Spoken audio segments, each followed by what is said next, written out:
one seat. That's all it took to expose a truth the world rarely dares to speak out loud. A billionaire, used to taking whatever he wanted, walked down the narrow aisle of a first-class cabin and stopped. In front of him sat a woman whose presence demanded quiet respect, not because of her jewelry or her designer bag, but because she carried herself with the calm authority of someone who had fought for every step she stood on. But arrogance doesn't pause for dignity. He looked at her the way one might glance at an obstacle in the road, something to move aside, not someone to acknowledge. His words came sharp, dismissive, loud enough for those nearby to freeze in silence. Passengers shifted in their seats, uncertain whether to look away or lean closer. Some recorded on their phones, others stared at the floor. The crew hesitated. The weight of wealth pressed harder than the truth they could plainly see. And yet, the woman did not move. Her ticket was valid. The seat was hers. But in that moment, it wasn't about paper or proof. It was about a simple, undeniable question. Who gets to belong? 5 minutes. That's all the time it would take for this confrontation to leave the cabin and march into offices lined with glass and steel. 5 minutes before whispers in an airplane would transform into breaking headlines. 5 minutes before a single phone call in a quiet office would decide the fate of billions. She didn't shout. She didn't beg. She reached for something far more powerful than raised voices. A choice that would not only defend her seat, but tear open the foundation of the man's empire. And that is where the story begins.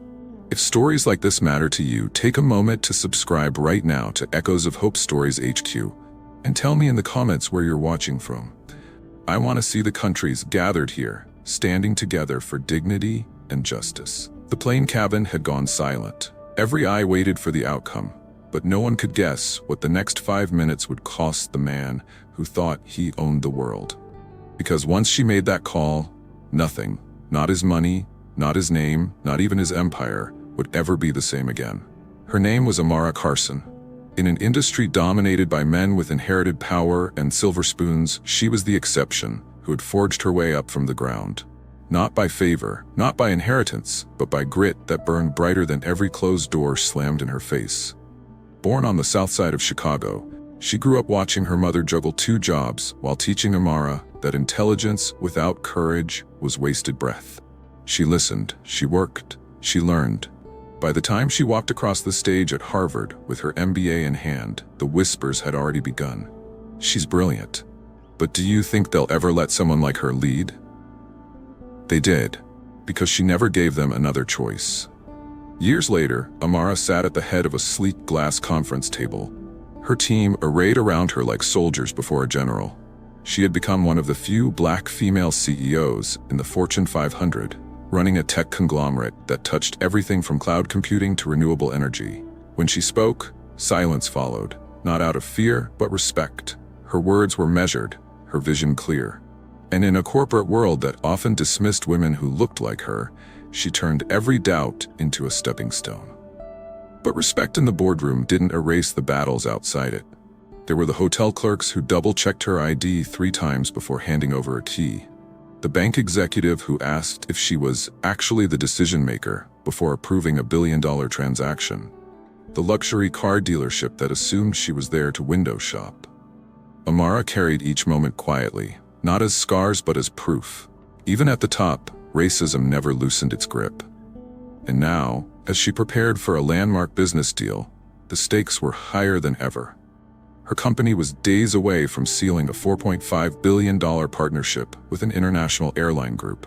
The deal promised to expand air travel infrastructure across Africa, opening doors for millions while cementing her legacy as a leader who built bridges where others built barriers.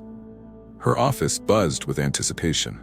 Analysts circulated early projections, her communications director drafted press statements, and assistants moved swiftly, ensuring no detail went overlooked. Amara sat in her chair, hands folded, listening to the hum of ambition around her. Yet her gaze was calm, almost steady to the point of stillness.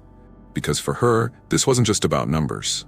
It was about representation, about showing every young black girl flipping through Forbes that their names belonged in bold letters too. But arrogance, she knew, had a way of appearing when least expected. And arrogance would show itself not in a negotiation room or a board meeting, but in a place where no contracts were signed. A plane. The irony wasn't lost on her. She had spent years ensuring smooth operations for thousands of employees, millions of customers, and billions in revenue. But no amount of success could shield her from what came next. A test not of her skills as a CEO, but of her very right to sit where she had paid to sit. Her office team spoke of growth charts, her lawyers fine-tuned clauses, her assistants arranged her schedule. Amara listened, nodded, and gave her final approval. Then she reached for her slim leather briefcase, ready to board the flight that would change everything. She had no idea that within hours, she wouldn't be remembered for her company's quarterly numbers or her flawless presentations. She would be remembered for how she responded when a billionaire tried to erase her presence with a single dismissive glance. And the world was about to watch. The gate was crowded, as it always was at the start of a business-heavy route. Suits and polished shoes lined the boarding area, conversations low but sharp with urgency. Amara approached calmly, boarding pass in hand, the first-class designation clear. She had taken dozens of flights like this one, some pleasant, some stained with those quiet looks that asked, "Are you sure you belong here?" But nothing about her posture gave away that memory. She moved forward with the same poise she used when stepping into a boardroom. The attendant scanned her pass, smiled politely, and waved her through. Her briefcase tapped lightly against her side as she walked the jet bridge, steps steady. She settled into her seat near the front. 1A. The window offered her a view of the tarmac, where luggage carts buzzed like worker ants. She placed her briefcase beneath the seat, opened a folder, and began reviewing notes for the meeting ahead. Then the voice came. Loud, entitled, and dismissive enough to cut through the buzz of passengers finding their places. "That's my seat." Amara lifted her eyes. Standing over her was Charles Whitmore, a billionaire whose face had been splashed across financial magazines for years. His reputation wasn't built on kindness, but on acquisitions. Aggressive, unrelenting, and unapologetic. Now his gaze narrowed at her as if she were an inconvenience, not a peer. "This is 1A, Amara replied, her voice level. She lifted her boarding pass slightly, a factual gesture, not a challenge. Whitmore's laugh was sharp. "Sweetheart, you're mistaken. That's my seat." The words stung more than the tone. Sweetheart, diminishing, stripping away her identity, her status, her presence. Passengers nearby shifted, some pretending not to notice, others pulling out phones with that subtle, guilty excitement that comes when conflict brews in public. The flight attendant hurried over, eyes darting between the two boarding passes. For a moment, her brow furrowed. The system was clear. Amara Carson, seat 1A. Whitmore, seat 3C. Yet hesitation flickered in her face. "Sir, it looks like," she began. Whitmore cut her off. "Do you know who I am? I don't sit in the third row, not behind anyone." His voice carried, heavy with arrogance. The attendant's hand trembled slightly as she held the passes. Her training had taught her neutrality, but neutrality buckled under pressure like this. "Maybe you'd be more comfortable," she started, turning toward Amara. The suggestion landed like a slap. "Move." Not because the ticket was wrong, not because the seat wasn't hers, but because of who was standing over her, demanding deference. Amara's eyes held steady. She didn't raise her voice. She didn't match Whitmore's aggression. She simply said, "This is my seat. I'm not moving." The cabin grew still. The hum of rolling suitcases quieted. The shuffle of footsteps paused. Passengers froze in that uncomfortable limbo of witnessing injustice, but fearing the cost of stepping in. Phones angled higher, screens glowing faintly as recordings began. Whitmore leaned closer, his shadow falling across her tray. "People like me don't sit behind people like you," he spat, his words laced with a venom too clear to misinterpret. It wasn't subtle, it wasn't hidden. The racism was naked, right there in the aisle, dressed in a suit that cost more than most families' annual rent. The attendant whispered nervously, "Sir, please," but her plea was swallowed by the billionaire's rage. For Amara, time seemed to slow. She had sat in countless offices where she was doubted, dismissed, underestimated. She had smiled through backhanded compliments, endured questions no man in her position was ever asked. But this was different. It was public. It was humiliating. And it was designed to strip her of her dignity in front of strangers. Yet Amara didn't fold. She reached calmly into her bag, withdrew her phone, and pressed it to her ear. The small movement carried more power than Whitmore's shouting ever could. Her voice was quiet but firm as she spoke into the receiver, steady enough that those closest could hear. "Yes, it's happening right now." The billionaire's smirk faltered for the first time, confusion flickering across his face. The attendant's eyes widened, sensing a shift she couldn't name. Amara leaned back in her seat, phone still at her ear, her gaze fixed forward with unshaken resolve. What happened in those next few minutes would decide not just who sat in 1A, but whose power truly mattered. The wealth of one arrogant man, or the dignity of a woman who refused to be erased. The cabin hadn't even lifted from the ground before the videos made their way to the digital world. Passengers who had filmed the confrontation uploaded shaky clips to social media with captions ranging from outrage to disbelief. Within hours, hashtags were trending. Seat snatch, flying while black, respect her seat. The footage was damning. It showed Charles Whitmore towering over Amara, his voice sharp and entitled, "People like me don't sit behind people like you." The attendants shifting nervously, and Amara, calm and unyielding, phone to her ear, voice steady as she said, "Yes, it's happening right now." The public didn't need context. They saw everything in those seconds. Screens lit up in offices, coffee shops, and homes across the country. Journalists pounced on the story, headline after headline filling feeds. Billionaire's racist outburst in first class. Black CEO confronted, refuses to give up her seat. Airline silent as viral video sparks outrage. By the time Amara's flight landed, the airline's public relations team was already drafting statements. But their first release was chillingly bland. "We are aware of an incident involving 2 passengers. We are reviewing the matter." No apology, no acknowledgement, just corporate distance. The response only fueled the anger. Comment sections boiled. "Reviewing? We saw it with our own eyes. Stop protecting billionaires." This is exactly why change is overdue. Amara walked quietly through the terminal, briefcase in hand, her posture straight despite the weight pressing against her. She wasn't just a traveler anymore. She was now the center of a national conversation. Cameras had already found her, flashes popping as journalists shouted questions. She said nothing. Not yet. Back at her headquarters, her office staff had gathered in clusters, eyes glued to their screens. Assistants scrolled frantically through mentions, lawyers fielded calls, analysts whispered about stock movements. The tension was thick, every employee waiting for the sound of her footsteps in the hallway. When Amara finally entered, the room fell silent.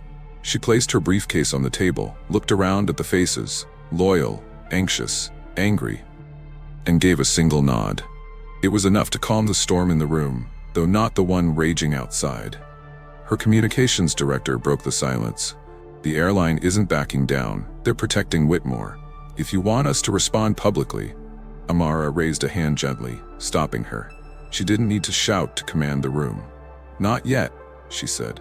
Her restraint puzzled some of them. To stay silent while the world screamed on her behalf, but those who knew her best understood. Amara never rushed into a fight. She chose her moment with precision, ensuring every word struck where it mattered most. In her private office, the city skyline stretched wide behind her. She sat at her desk, phone still in hand from earlier, replaying the moment when Whitmore's words fell like poison in the cabin. She had endured insults before, had even brushed off stereotypes too frequent to count. But this was different. This was public, this was recorded, and this was undeniable. The knock on her door was soft. Her assistant entered with a tablet in hand. "You need to see this," she said quietly. On the screen, a clip of the incident had already surpassed 3 million views. Celebrities, activists, and politicians were weighing in. Some demanded the airline face consequences. Others praised Amara's composure. A senator tweeted, "Her dignity is unmatched. This is what strength looks like." Amara leaned back in her chair. She wasn't smiling, but there was a calm steadiness in her eyes. The world thought the story ended with a confrontation on a plane. What they didn't yet know was that this was just the beginning. Because Amara Carson was not simply a woman who refused to give up her seat. She was a CEO with the power to shift markets, to decide whether an empire stood or fell. And in her silence, she was already choosing. Morning light spilled into the glass-walled boardroom, bouncing across polished surfaces and half-empty coffee cups. Amara Carson sat at the head of the table, her team seated around her, waiting for direction. The videos of the confrontation were still trending worldwide. Commentators on financial networks were no longer just debating social injustice. They were questioning whether an airline worth billions could survive the storm that one racist remark had unleashed. Her executives shifted nervously, exchanging looks. One finally spoke. "The airline is pressing ahead with the deal. They think this will blow over. Their board hasn't even addressed Whitmore directly." Silence stretched. Amara's fingers tapped once against her tablet. Her calm unnerved them. It was the same calm that had guided acquisitions, mergers, and high-stakes negotiations. But here, it carried a different weight. She rose slowly, walking toward the floor-to-ceiling window that overlooked the skyline. Her reflection in the glass showed no trace of anger, only resolve. "They think silence will protect them," she said. "They're wrong." Her legal counsel leaned forward, voice cautious. "Amara, if we walk away, this isn't just symbolic. It's $4.7 billion. Contracts are drafted, projections filed. Investors will learn," she interrupted. Her tone was quiet, but every syllable struck like steel. "If they cannot respect me in public, they do not deserve my partnership in private." She picked up her phone again, the same phone that had captured the world's attention in Seat 1A. Her team watched as she scrolled to a contact and pressed dial. The line clicked. "Put me through to the chairman," she said. The room froze. Moments later, the speaker crackled to life. The airline's board chairman answered with forced warmth. "Amara, I was going to call you. Let's not let one misunderstanding ruin years of work." Misunderstanding? The word cut sharp. "Your billionaire ally stood over me and told the world exactly what he thought of people like me, and your staff nearly handed him my seat. That is not a misunderstanding. That is culture. That is choice." The chairman stammered. "We'll issue another statement, stronger this time. We can make this go away." "No," Amara said, voice steady. "This won't go away. Not anymore. My company is withdrawing from this partnership, effective immediately." The silence on the line was thick. Then came the scramble, voices overlapping in the background, papers rustling, someone whispering numbers in disbelief. "Amara, wait, please reconsider," the chairman begged. "Do you realize what this means for the African expansion? The market access? The contracts already?" "I realize exactly what it means," she said. "It means integrity matters more than your projections. It means my community will not be treated as expendable. It means this deal is dead." She ended the call without another word. The boardroom around her was stunned into silence. One of her vice presidents finally whispered, "That was 5 minutes." 5 minutes, Amara replied, setting her phone on the table, to teach them what they should have known for decades. By afternoon, the fallout was impossible to contain. Financial networks erupted with breaking news banners. Tech giant withdraws from $4.5 billion airline deal after racism incident. Analysts appeared on television screens, shaking their heads in disbelief. "This is unprecedented," one said. "A single incident costing billions, and rightly so." Inside Whitmore's Manhattan office, the billionaire raged. He slammed his fist on his desk, scattering documents. "She can't do this to me," he shouted at his advisors. But the numbers told the story he refused to face. Shares tumbling, confidence evaporating, and whispers in the press about whether his arrogance had finally caught up to him. Back in Amara's office, the air was different. Her staff moved with renewed energy, their pride visible in the straightness of their posture. They had watched her transform humiliation into power, and it had taken less than a single meeting. One assistant murmured, almost in awe, "You just pulled $4.7 billion in 5 minutes." Amara looked up from her notes, her expression unreadable, but her voice unwavering. "No, he did. I just reminded him of the cost." For Amara, it wasn't about revenge. It was about drawing a line so clear that no boardroom, no contract, no billionaire could pretend not to see it. The seat she defended was no longer just a place on an aircraft. It had become a symbol of every fight to be recognized, of every refusal to be erased, of every black professional who had been told, silently or aloud, "Not you, not here." And now the cost of those words was written in billions. The storm was only beginning. The news didn't spread slowly. It exploded. By noon, the ticker on every business network carried the same headline: "Airline expansion deal collapses after racist incident." Analysts scrambled to adjust forecasts, investors dumped shares, and the airline's market value dropped by billions in a single trading session. Anchors on financial television shook their heads as they replayed the viral footage side by side with Amara's withdrawal statement. One commentator said bluntly, "This isn't just a PR nightmare. This is a direct consequence of arrogance colliding with accountability. A board should have acted. Instead, they protected him. Now they're paying for it." In office towers across New York, whispers traveled from cubicle to cubicle. Employees in the airline's headquarters glanced nervously at their screens, watching the stock graph dip lower by the hour. Some cheered Amara quietly, proud that someone had finally stood up to Whitmore's entitlement. Others feared for their jobs, knowing one man's outburst had endangered thousands of livelihoods. Meanwhile, in Whitmore's private suite, rage consumed him. He paced like a trapped animal, his tie loosened, his face flushed with fury. Advisors tried to steady him, but their voices trembled. "We need damage control. Maybe a joint press conference, an apology." "Apology?" Whitmore spat the word like poison. "I don't apologize to people like her." The room fell silent. Even his closest allies knew then that this wasn't just pride. It was racism stripped bare, so blatant it could no longer be hidden behind money or charm. And it was destroying everything he had built. Back at Amara's headquarters, the atmosphere was starkly different. Screens glowed with updates, but instead of panic, there was a quiet current of pride running through the halls. Her team knew they had witnessed history. A black woman CEO refusing to yield, and in doing so, shifting the balance of power in real time. Amara remained calm. She didn't revel in the airline's collapse, nor in Whitmore's downfall. Her focus was steady, her voice composed as she told her board of directors, "We will redirect our resources. The African market still deserves investment, just not through them." Her words landed heavily, not only because of the billions at stake, but because of what they represented. Dignity was not negotiable. On social media, hashtags morphed into a rallying cry. Memes carried the phrase "not behind anyone," mocking Whitmore's declaration, turning his insult into his undoing. Influencers, journalists, and even politicians picked it up. For once, the digital tide was unified. By the end of the week, Whitmore's empire had lost more than money. Longtime partners distanced themselves, citing differences in values. Invitations to elite gatherings quietly disappeared. Reporters no longer spoke of him as an untouchable figure of wealth, but as the cautionary tale of what happens when racism collides with accountability. And still, Amara didn't gloat. In meetings with her executives, she reminded them, "This isn't about him. It's about everyone who has been told they don't belong. We're proving that dignity has value, and it's higher than 4.7 billion.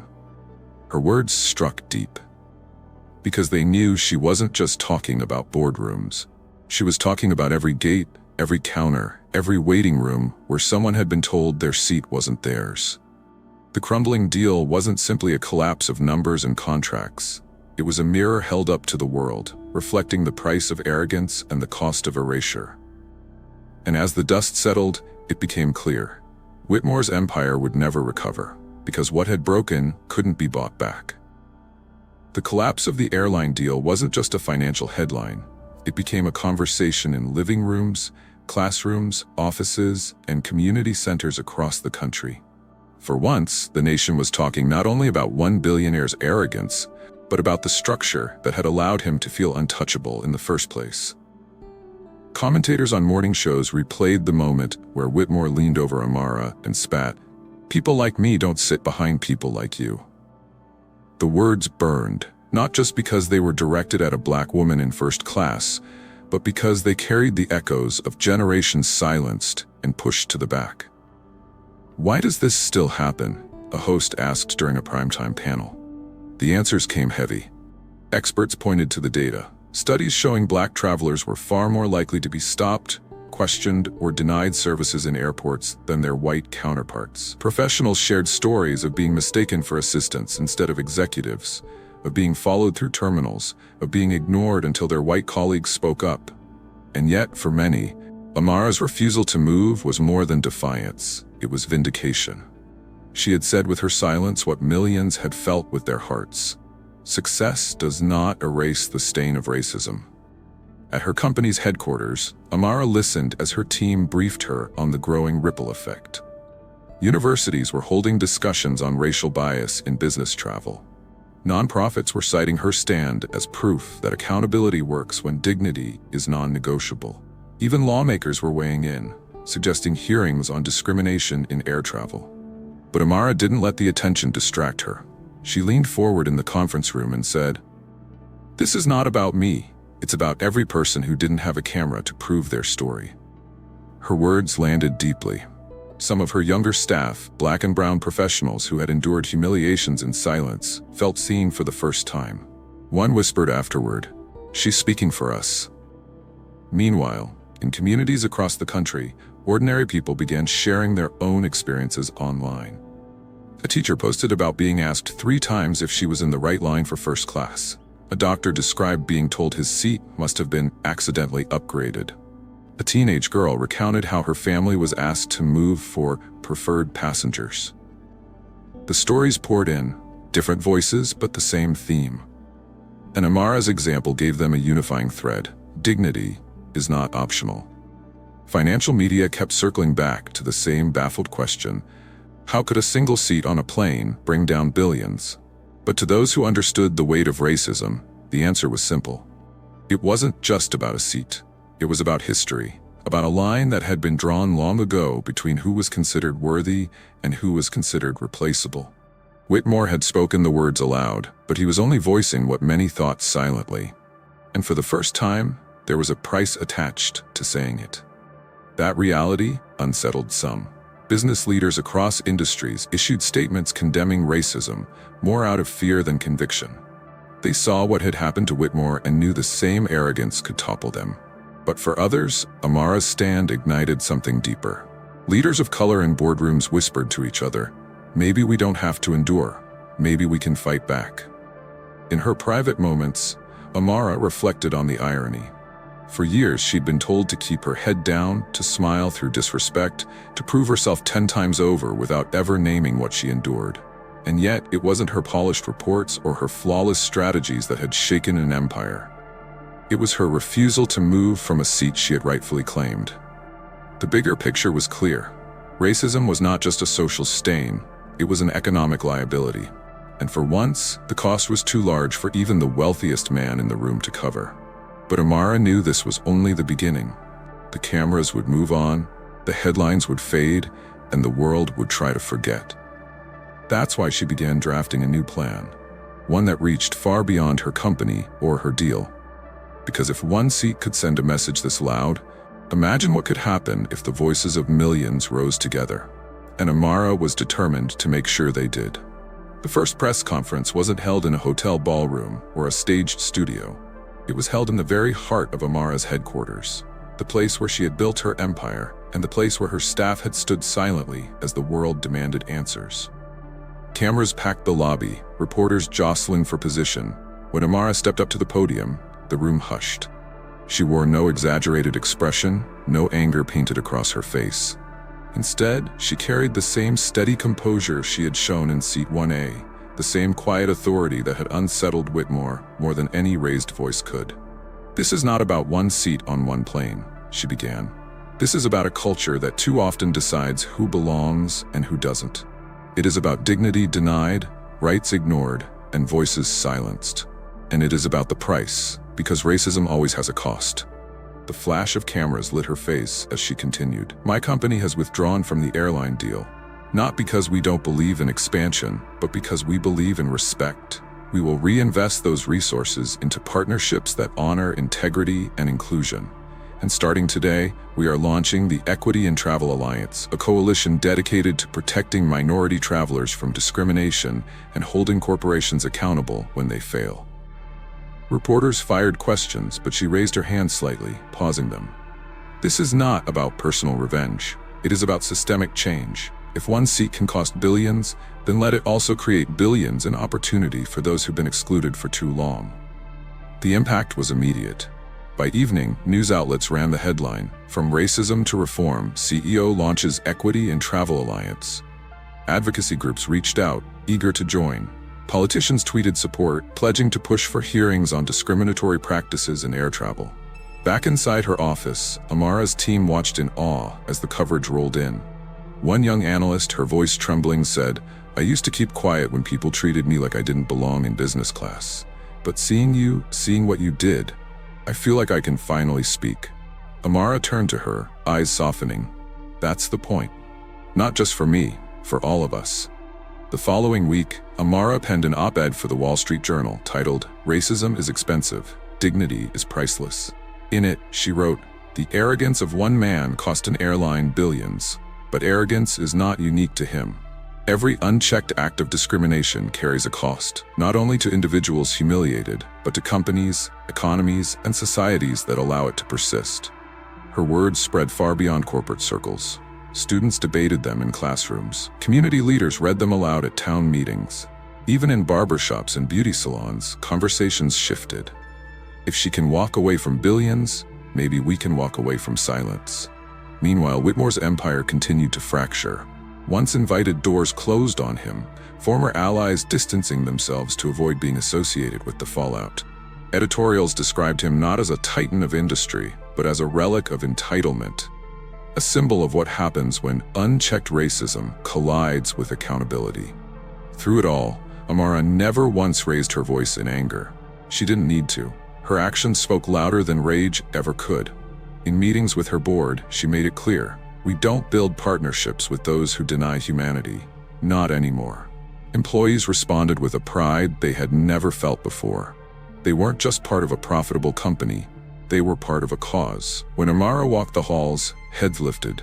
Conversations carried more courage. Her presence was no longer just leadership, it was inspiration. Letters began arriving by the hundreds. One came from a young black pilot in training. "Thank you for standing up. I dream of sitting in the captain's chair one day, but stories like yours remind me that I'll have to fight harder than most. You showed me it's worth it." Another from a grandmother in Atlanta. "My grandson saw your story on TV. He asked me if people would still tell him he doesn't belong when he grows up. I told him about you. I told him yes, they might. But now he knows how to answer." Each letter reaffirmed what Amara already knew. This was bigger than her. Bigger than one deal, bigger than one billionaire. This was about creating a world where no child, no professional, no traveler would ever be told their place depended on someone else's prejudice. And as she looked out over the city skyline late one evening, her phone buzzing with yet another message of support, she thought of the moment on the plane. The silence, the stares, the arrogance dripping from Whitmore's voice. He had tried to strip her of dignity in front of strangers. Instead, she had stripped him of the one thing he valued most, untouchable power. Now, her mission was clear. She wouldn't just defend her seat, she would defend the seats of millions. The echoes of her stand were no longer whispers. They were a movement. The letters didn't stop. Neither did the emails. Neither did the late-night messages pouring in from strangers across the country. People who had never met Amara now spoke of her as though she were family, not because they knew her personally, but because they recognized themselves in her story. One came from a nurse in Dallas. "I was asked to step aside so a white passenger could board before me. They said it was policy. But watching you refuse to move, it gave me the courage to finally file a complaint." Another from a law student in Detroit. "We study corporate ethics all the time, but nothing in the textbook compares to what you did. You showed us that justice isn't abstract, it's action." And then there were the countless shorter messages, filling her inbox by the thousands. "Thank you for standing your ground. You gave me hope. This happened to me too." The impact wasn't confined to her inbox. On social media, hashtags shifted into personal testimonies. Black mothers shared how their children watched the viral video and asked why the man spoke to her that way. Fathers admitted they had worried about booking first-class seats for fear their families would be questioned. Professionals detailed humiliations at airport counters, all carrying the same weight. Racism didn't vanish with success. Amara's defiance struck a chord because it wasn't dramatic, it was dignified. She didn't fight with insults or rage, she fought with her presence, with her refusal to be erased. And that made her victory everyone's victory. News outlets picked up on the groundswell. Morning shows ran features on traveling while black. Journalists invited viewers to call in with their own stories. Phone lines flooded. The nation was realizing what black travelers had known for years. Discrimination doesn't end when the ticket is purchased. In barbershops, conversations buzzed. In churches, sermons wove her example into messages of endurance and hope. At dinner tables, parents told their children about Amara Carson, not just as a CEO, but as proof that silence doesn't have to mean surrender. But not all reactions were celebratory. Critics grumbled that she had overreacted, that billions shouldn't collapse over one man's words. Yet their dismissal only revealed the same arrogance that had started it all. A refusal to acknowledge that racism is never just one incident. It's a system. It's repetition. It's death by 1,000 slights. Amara understood this, and when she read the critiques, she didn't waste her energy defending herself. Her focus was forward. Her voice remained steady. If they call this an overreaction, it is only because they've never lived the reality. For your audience, this is where the reflection deepens, because this isn't just Amara's story. It's also a mirror. What would you have done if you saw it happen in that cabin? Would you have spoken up? Or looked down at your phone, pretending not to hear? If you were the one sitting in that seat, how long would you have held your ground before fear made you move? And perhaps the hardest question of all, why should anyone still have to prove they belong, even with the ticket in their hand? The echoes of Amara's defiance forced people to confront their own silence, to ask whether staying quiet makes them complicit, to reckon with the reality that racism doesn't always come in shouts. Sometimes it comes in a single word: move. For the thousands who wrote to her, Amara's decision wasn't just about her seat. It was about theirs too. The seat in the classroom where they were doubted. The seat at the conference table where they were overlooked. The seat in the courtroom where they were underestimated. Her victory reminded them that those seats could be defended, that they deserved to be there. That dignity was not a favor someone else could grant or take away. And for every person who had felt invisible, the sight of a billionaire crumbling under the weight of his own racism was more than poetic justice. It was possibility. In the weeks that followed, the world shifted in ways few had predicted. The airline's board tried to repair its fractured reputation, but every statement rang hollow against the image of Charles Whitmore looming over Amara Carson, his arrogance caught in digital permanence. No amount of spin could erase what millions had seen with their own eyes. Whitmore, once invited into the highest corridors of power, now found doors shut firmly in his face. His name, once tied to success, became shorthand for entitlement and collapse. The same boardrooms that once echoed his demands now whispered his downfall. Don't pull a Whitmore. But Amara's story did not end in his destruction. Her legacy was built in something far stronger. The movement her stand ignited. The Equity in Travel Alliance grew quickly, pulling in voices from across the country. Flight attendants wrote letters of support, pledging to refuse complicity and discrimination. Young executives joined, eager to carry forward her message into every industry they touched. Even companies that once turned a blind eye to bias began to acknowledge publicly. Racism was no longer a silent cost of doing business. It was an expense too high to ignore. In the heart of her headquarters, Amara stood before her staff. The room was packed, the air charged with anticipation. She didn't raise her voice. She didn't need to. Some will say this was about money, she began. They will say it was about one deal, one airline, one billionaire. But those who know the truth understand this was about us. All of us. About every time a seat was denied, every time dignity was questioned, every time worth was measured by prejudice instead of character. Her staff rose to their feet, applause echoing off the walls. Not for a CEO who had made a financial decision, but for a leader who had drawn a line that could not be erased. For millions watching around the world, her defiance became a symbol. Parents told their children, don't ever give up your seat when it belongs to you. Activists reminded their communities, accountability doesn't start in courts or legislatures. It starts with refusing to be erased. And in living rooms, offices, and classrooms, conversations carried a new urgency. How many times has silence allowed racism to thrive? How many billions have been lost because arrogance was protected instead of dignity? What would have happened if no one had been watching that day?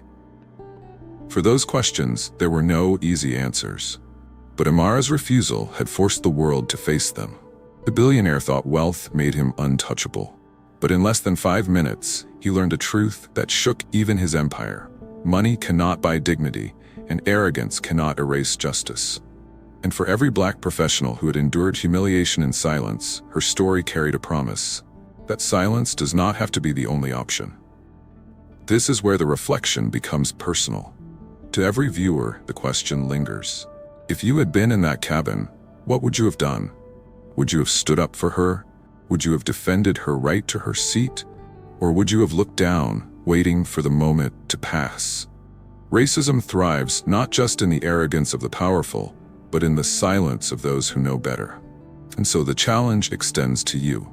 If this story moved you, if you believe dignity is not negotiable, then let your voice matter. Subscribe to Echoes of Hope Stories HQ. Share this story. And most importantly, tell us where you're watching from in the comments. Let the world see how many voices are gathered here, united against injustice. Because Amara Carson's refusal to move was not the end of the story. It was the beginning of a movement. And movements are not carried by one person. They are carried by many. They thought it was just a seat, but it was never just a seat. It was a statement. And because she refused to bow, the world finally had to rise.